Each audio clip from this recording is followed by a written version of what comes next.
Hey guys, welcome back to my channel, and in today's video it's going to be covering very heavy topics, so please click out if you are not prepared to hear any of this. Everything's based on true events. I hope you enjoy. What's the earliest trauma you ever had? The first memory I have of life happened at the age of 14.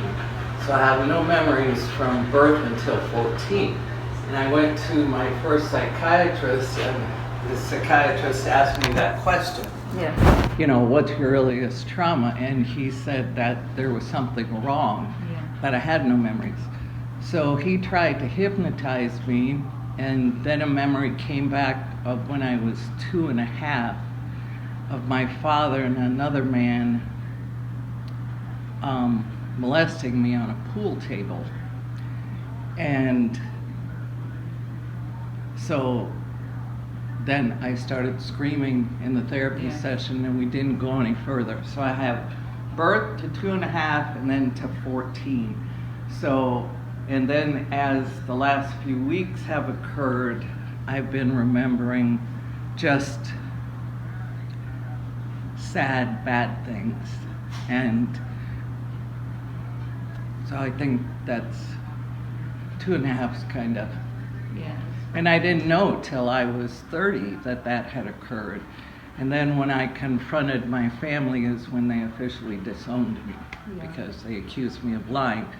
So it's kind of a knife that cuts both ways. You know, you want to try to get better, but they never tell you the person you're talking to has to be open to talking about the issue too, because without them wanting, you're setting yourself up for great pain. If I'd known my family was going to react the way they did, I never would have told them, I remember.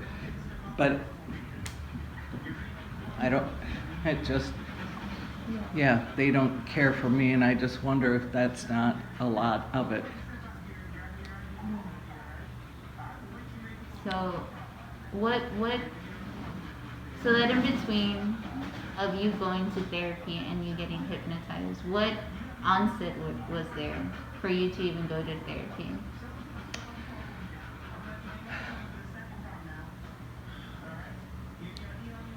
What got me to go to therapy was in the Air Force.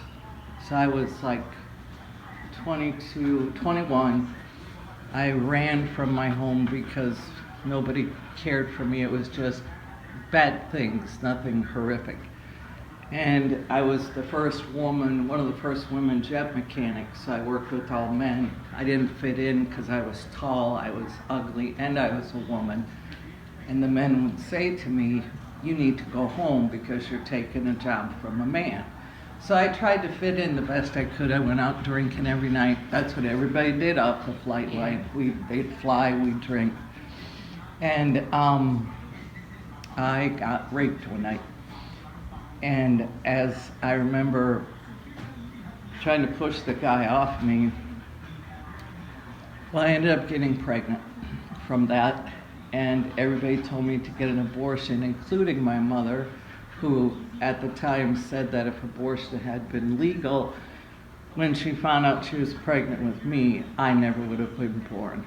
That I was an incredible mistake on her part. So she told me if I was going to have the baby, that they didn't want to talk to me again. So I'm like, okay, cool. So I went through my pregnancy. Every day people ridiculed me in the Air Force.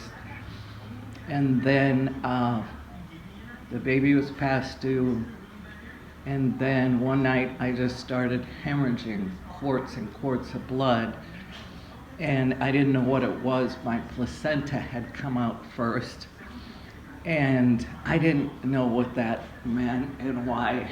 So by the time they got me to the hospital, I remember laying on, it was 3:12 in the morning because I kept waking up at 3:12, on the gurney, and they were calling in a surgeon to do an emergency C-section. I died. My heart stopped, and it was so tranquil. It was so peaceful. But then all of a sudden, and I know it sounds weird, I was like somehow up by the ceiling, and I'm watching, and they just make this long cut down my stomach, and they pull this red thing out of me.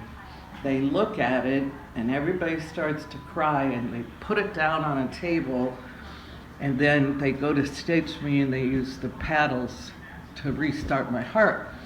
And when they restarted my heart, the baby started to cry.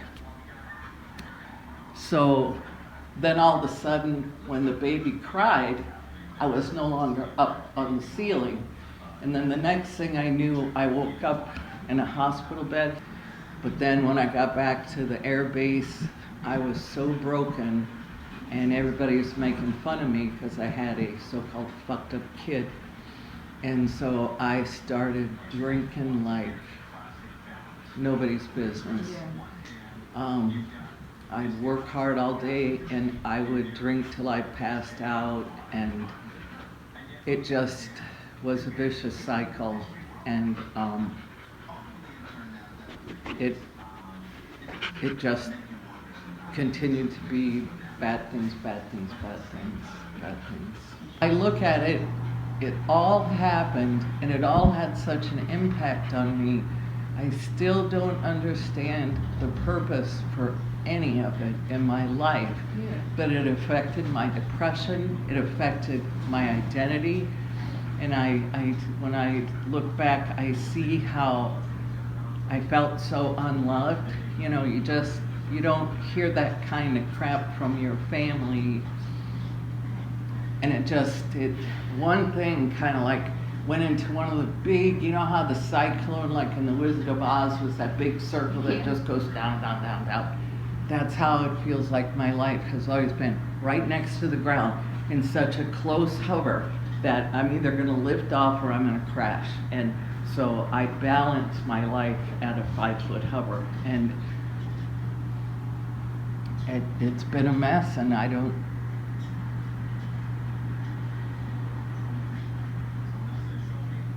A lot of times I have no idea what to do.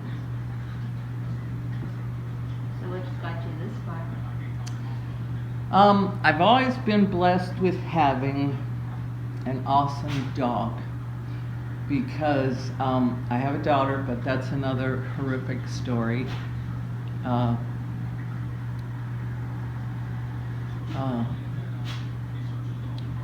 think what got me this far is that my spirituality comes into play, even with mental illness, because I've read enough and I've met enough remarkable people that I keep having to remind myself, because my depression kicks in, there's purpose in all things. And so then, as we've talked, I've learned about reincarnation, and I unfortunately think it's true, because I think it'd be absolutely wonderful if when we died we rotted in the ground and it was over. But no, I think we're accountable for everything we do, the good, the bad, the ugly. And it's a continual cycle of birth and rebirth until we achieve something, so much more than what we are. Mm-hmm. And so I can honestly say I have been through so much therapy and been given so many handouts and had so much homework, and you do it and you take it back, and it's like, it doesn't mean I can do it, because that connection between the left and right hemisphere, I think, it was like a cocaine burnout or something. I don't know. Maybe just it was missing from when I was born, because I think I had problems long before any substance or alcohol. I think I kind of, times before we really shared that, we both suffered from depression, and just the way we talked, there was kind of we just got into deep subjects right off the bat, and there was no judgment, no, I can beat that story. It was just, how a lot of people, this is worse than it happened to me. That isn't what friendship is about. It's it's people like you respect each other and you like talk about the things and like, you know, come together about it. There's a mutual understanding. Yeah. And sometimes something has a major effect on me that may not have that big of effect on you. But that's our paths. And it's the way it is. I think what really catapulted me was my fibro, because I developed it when I developed my PTSD. And also when my personality disorder just came even full force. So it was just like a lot of things happening at once, and I was really trying to avoid certain things when for my fibro, just for my fibro, because all this other shit I didn't know what the fuck was going on. Yeah, you were just dealing with that in and itself. Yeah, and that's what really forced me to go into self-care, because I had to go into self-care, because it was either me being able to go to work or me not being able to go to work. Yeah, To and make be it able money. to support yourself Yeah. and yeah. You know, and when you're faced with that, it's either you just say fuck it and just let go of your entire life in Which- pain, Yeah. or continue because that made me feel good. Okay, my body isn't doing that right now. Okay, so let's do more of that. Yeah. Do you think that we've talked about everything pertaining to PTSD? To PTSD.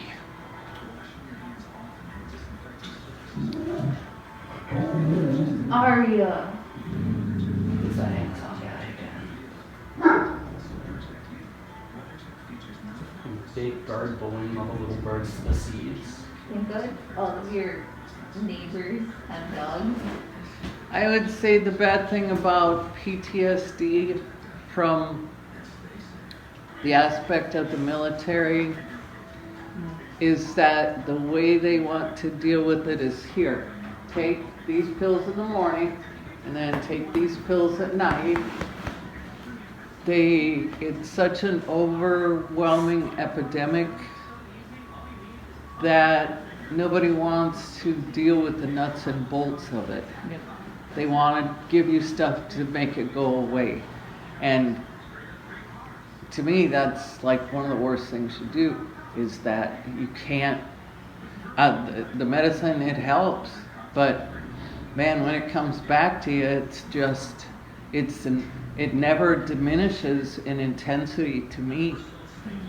And sometimes it even morphs into something that scares me even more. Yeah. You know, like, get up off the couch, put your phone out there, and go stab yourself. What? You know, I mean, so real that, you know, so I think they don't deal with it, and we're too quick to label, like with PTSD, with depression. It's just become kind of a trendy thing now instead of a real illness. Yeah. It's like, well, I suffer from depression. Oh, okay. Like, Well, a lot of it's people like, say they have depression when it's like not Or- like clinically diagnosed. well, it's kind of Or clicky. OCD. yeah. Oh, definitely OCD. Yeah. And then it's like, well, what are you telling me that for? You want to pass at something?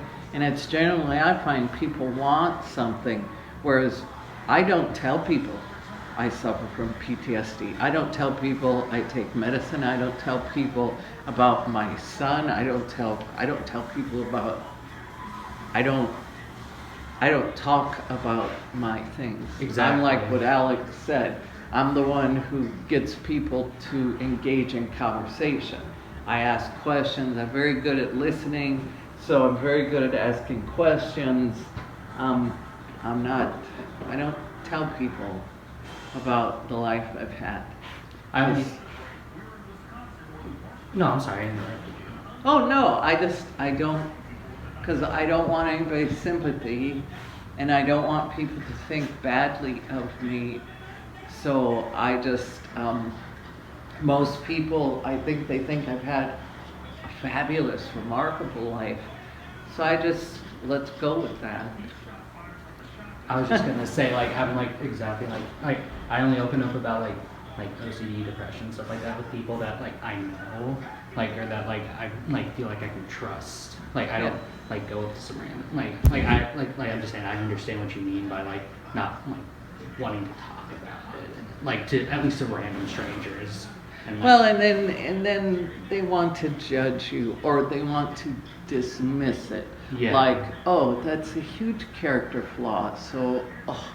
And it's like, man, I'm trying to be as authentic as I can and talk to you, because nobody talks anymore. And if we don't start working this shit out, it's gonna be humanity that suffers, because I think it's a cycle, and man's got to get it right. Yeah.